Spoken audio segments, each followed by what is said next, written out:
ప్రశాంతమైన రామాపూర్ గ్రామంలో అందరూ పెద్ద మామిడి చెట్టును ఇష్టపడేవారు. ప్రతి వేసవిలో పిల్లలు తీయని బంగారు మామిడి పండ్ల కోసం ఎదురు చూసేవారు.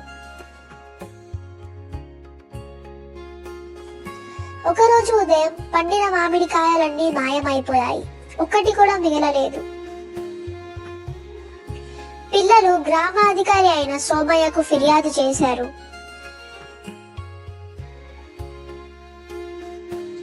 ఒక దొంగ ఉంటే అతను మళ్ళీ రాత్రి తిరిగి వస్తాడు.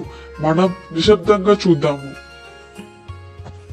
ఆ రాత్రి వాళ్ళు చెట్టు దగ్గర దాక్కొని వేచి చూశారు.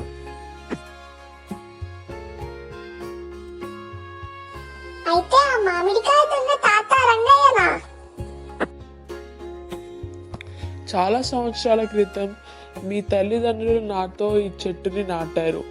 తొలి ఫలాలను పక్క గ్రామంలోని పేద పిల్లలకు ఇస్తానని నేను వాగ్దానము చేశాను. అతన్ని తిట్టడానికి బదులుగా గ్రామం సహాయం చేయాలని నిర్ణయించుకుంది. ఆ రోజు నుండి మొదటి ఫలాలు పంచుకోవడమే. ఈ కథ కనుక మీకు నచ్చినట్టయితే లైక్, షేర్, సబ్స్క్రైబ్.